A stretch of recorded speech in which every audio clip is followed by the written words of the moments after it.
സ്വാഗതം. നമ്മൾ ഇന്ന് സംസാരിക്കുന്നത് English verbal reasoning. Objective type examination in English.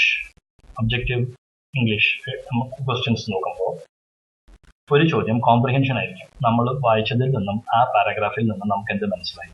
പാരാഗ്രാഫിൽ പറഞ്ഞിട്ടുള്ള കാര്യങ്ങളാണോ, പാരാഗ്രാഫിൽ പറയാൻ ഉദ്ദേശിക്കുന്ന കാര്യങ്ങളാണോ, പാരാഗ്രാഫിൽ ഒന്നും പറഞ്ഞിട്ടില്ല പക്ഷെ നമുക്ക് മനസ്സിലാവേണ്ട കാര്യങ്ങളാണോ എന്നുള്ള രീതിയിൽ പലതരം ചോദ്യങ്ങളുണ്ടാവും. ആ ചോദ്യങ്ങളനുസരിച്ച് പല ഓപ്ഷൻസ് ഉണ്ടാവും. ആ ഓപ്ഷൻസ് പാരാഗ്രാഫിൽ പറഞ്ഞ സംഭവം തന്നെ ആയിരിക്കാം, പറഞ്ഞതിനടുത്തുള്ള സംഭവം തന്നെ ആയിരിക്കാം. ചോദ്യത്തിനനുസരിച്ച് ഇത് സത്യത്തിൽ പറഞ്ഞതാണോ, ഇതല്ലേ ഇത് ഉദ്ദേശിച്ചു എന്ന് നമ്മളെ കൺഫ്യൂസ് ചെയ്യാണോ എന്നുള്ള രീതിയിൽ നോക്കിയിട്ട് വേണം നമുക്കത് ആൻസർ ചെയ്യാൻ. ഈ പാരാഗ്രാഫിൽ work expands so as to fill the time available for its completion. The general recognition of this fact is shown in the proverbial phrase, "It is the busiest man who has time to spare." Thus, an elderly lady at leisure can spend the entire day writing a postcard to her niece.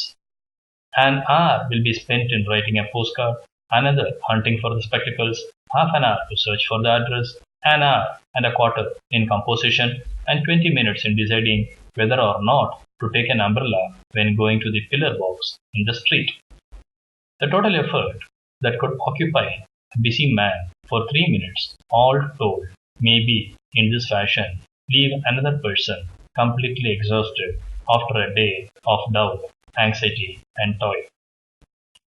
Work expands to fill in the time available. നമുക്കൊരു കാര്യം ചെയ്യണമെന്നുണ്ടെങ്കിൽ ഒരു കാര്യം മാത്രമേ ഉള്ളൂ, വേറെയൊന്നും ഇല്ലാന്നുണ്ടെങ്കിൽ, നമ്മുടെ സമയം ഒരു 2 മണിക്കൂർ ഉണ്ടെന്നുണ്ടെങ്കിൽ ഈ ഒരു ചെറിയ വിഷയം നമ്മൾ 2 മണിക്കൂർ കൊണ്ടേ ചെയ്ത് തീർക്കുകയുള്ളൂ.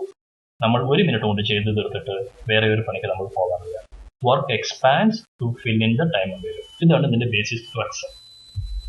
നിറയെ ജോലിയും തിരക്കമുള്ള ഒരു മനുഷ്യനായിരുന്നുവെങ്കിൽ 2-3 മിനിറ്റ് കൊണ്ട് ഒരു പോസ്റ്റ് കാർഡിൽ ഒരു മെസ്സേജ് എഴുതി അതിനെ പോസ്റ്റ് ബോക്സ് ഇട്ട് പോകുമായിരുന്നു.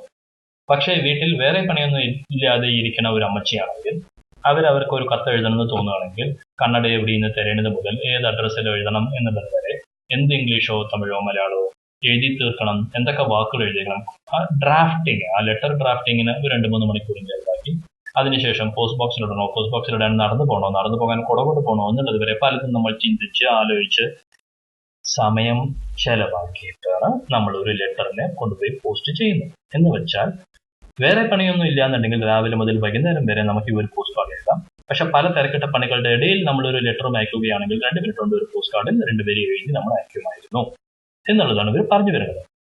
അപ്പൊ ഇതിൽ പലതരം ചോദ്യങ്ങളിൽ ഒരു ചോദ്യമായിരിക്കാം, what does the expression pillar box stand for? അപ്പൊ പില്ലർ ബോക്സ് എന്ന് ഇവർ ഇവിടെ പറയുന്നത്, ഇവിടെ മാത്രമേ പറയുന്നുള്ളൂ. അംബ്രല്ല എടുക്കണോ while going to pillar box, വേറെയൊന്നും പറയുന്നില്ല.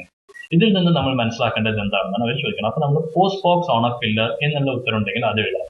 ബോക്സ് ഓൺ എ പില്ലർ മാത്രമോ, പോസ്റ്റ് ബോക്സ് മാത്രമോ, പോസ്റ്റിംഗ് ഓൺ എ പില്ലർ എന്നോ അങ്ങനെ ഏതെങ്കിലും കോമ്പിനേഷൻസ് ഒക്കെ അവർ തന്നിട്ടുണ്ടാവും. പക്ഷെ ഇതിന്റെ അർത്ഥം വരുന്നത് പോസ്റ്റ് ബോക്സിനെ പില്ലറിൽ കെട്ടിത്തൂക്കിയിട്ടുണ്ടാവും. അതിനെയാണ് പില്ലർ ബോക്സ് എന്ന് നമ്മൾ വിളിക്കുന്നത്. പില്ലർ ബോക്സ് അല്ലാതെ ചുമരിൽ ഒരു ഹോൾ ഉണ്ടാക്കിയിട്ടുണ്ടാകുന്ന പോസ്റ്റ് ബോക്സ്, അങ്ങനെ പലതരം പോസ്റ്റ് ബോക്സ് ഉണ്ട്.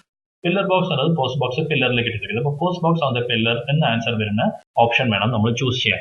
പോസ്റ്റ് എന്നും ബോക്സ് എന്നും പില്ലറിനും 3 വാക്കുകളില്ലാതെ ബോക്സ് മാത്രമോ പോസ്റ്റ് മാത്രമോ പില്ലർ മാത്രമോ മിസ്സിംഗ് ആണെങ്കിൽ ആ ആൻസർ കറക്റ്റ് ആൻസർ ആവില്ല. ഇതിനാണ് നമ്മൾ അതിൽ എക്സാക്ട് ആയിട്ട് പറഞ്ഞിട്ടില്ല, പക്ഷേ ഇൻഫറൻസ് കൊണ്ടും എലിമിനേഷൻ കൊണ്ടും ആൻസർ കണ്ടുപിടിക്കാൻ പറയാം. അടുത്തത്, what is a total time spend by the elderly lady in writing the post card എന്നൊരു ചോദ്യമുണ്ട്. എത്ര സമയം ചെലവാക്കി? അതിൽ ഒരു സ്ഥലത്ത് നമുക്കൊരു 3 മിനിറ്റ് എന്നുള്ള ഒരു സമയമുണ്ട്. പിന്നെ 1 മണിക്കൂർ, 1/2 മണിക്കൂർ, നമ്മൾ ഈ എല്ലാ മണിക്കൂറും കൂടി ആഡ് ചെയ്ത് 1 hour for writing plus 1 hour for address plus 1 hour and a quarter for composition, അങ്ങനെ നമ്മൾ ആഡ് ചെയ്ത് 3 hours 33 minutes എന്നല്ല ഉദ്ദേശിക്കുന്നത്. ഇതാണ് ദിവസം മുഴുവൻ ചെലവായി. കാരണം ബുക്കിൽ പറയുന്നത് will leave the person completely exhausted after a day of doubt, anxiety and toil. ടോയിൽ പറഞ്ഞു വെച്ചാൽ മെനക്കേട്, ഡൗട്ട് പറഞ്ഞു വെച്ചാൽ സംശയങ്ങൾ, ആങ്സൈറ്റി പറഞ്ഞു വെച്ചാൽ എന്ത് ചെയ്യണം, കൊണ്ട് അംബ്രല്ല കൊണ്ടുപോകണോ വേണ്ടിയോ, ഈ അഡ്രസ് ആണോ ശരി അല്ലയോ എന്നുള്ളതിന്റെ ആങ്സൈറ്റി. ഇതെല്ലാം നമ്മൾ ഇതിന്റെ ഇടയിൽ കൂടി ഈ 1 മണിക്കൂറിൽ ആകാനുള്ള കാര്യങ്ങളിൽ ഇതുമാണ്. അപ്പൊ നമുക്ക് ഒരു ദിവസം മുഴുവൻ ചെലവാണ്ട് spend the entire day in writing the post card to her niece എന്നാണ് ഇവിടെ പറയുന്നത്. ഈ ലേഡിക്ക് ഒരു ദിവസം മുഴുവൻ ചെലവാക്കാനുള്ള കഴിവുണ്ട്. അപ്പൊ ഇതിൽ പറയുന്നത് ടോട്ടൽ ടൈം സ്പെൻഡ് എന്നുള്ളത് നമ്മൾ എൻറ്റയർ ഡേ എന്നുള്ള അർത്ഥം വരാൻ ഉള്ള രീതിയിലുള്ള 1 of the options. 4 options തന്നിട്ടാവും, 5 options തന്നിട്ടാവും നമ്മൾ ചൂസ് ചെയ്യും. Who is the person likely to take more time to do a work? ആർക്കാണ് അധികം സമയം ഒരു പണി ചെയ്യാൻ? Man of leisure. ആർക്കാണ് നിറയെ ലെഷർ സമയമുള്ളതോ അവർക്കാണ് അധികം ഉള്ളത്. 1 മണിക്കൂർ സമയം ഉണ്ടെങ്കിൽ നമ്മൾ ഒരു ഫോൺ വിളിക്കണമെങ്കിൽ നമ്മൾ ചിലപ്പോൾ 1 മണിക്കൂർ സംസാരിച്ചുകൊണ്ടിരിക്കും. 1 മണിക്കൂർ നമുക്ക് സമയം നമ്മുടെ കയ്യിലുണ്ട്. ഇല്ലെങ്കിൽ അതേ ആൾക്ക് അതേ വിഷയം നമ്മൾ പറയാൻ 2 മിനിറ്റ് കൊണ്ട് പറഞ്ഞിട്ട് ആ ഫോണിനെ കട്ട് ചെയ്യുമായിരുന്നു. Who is a person likely to have more time to do? Man of leisure. അതാണ് ഇവർ പറയുന്നത്. ഇവിടെ it is a busiest man who has time to spare എന്ന് നമ്മൾ പറയുന്നത്. ഏറ്റവും തിരക്കുള്ള ആൾക്കാണ് സ്പെയർ ചെയ്യാൻ ടൈം ഇല്ലാതാവുന്നത്. പക്ഷെ എൽഡർലി ലേഡിക്കാണെങ്കിൽ എത്ര വേണമെങ്കിലും സമയമുണ്ട് ചെലവാക്കാൻ, ബിസി അല്ലാത്തത് കാരണം എന്നത്. What happens when the time to be spent on the work increases? നമ്മുടെ ടൈം നമ്മുടെ കയ്യിലുള്ളത്, ഒരു പണിക്ക് നമുക്ക് ഒരു പണി ചെയ്യണമെന്നുണ്ട്, ആ ജോലി ചെയ്ത് തീർക്കാൻ നമ്മുടെ കയ്യിൽ സമയവും കുറേ ഉണ്ടെന്നുണ്ടെങ്കിൽ എന്ത് സംഭവിക്കും എന്നാണ് ചോദിക്കുന്നത്. Consumes all the time.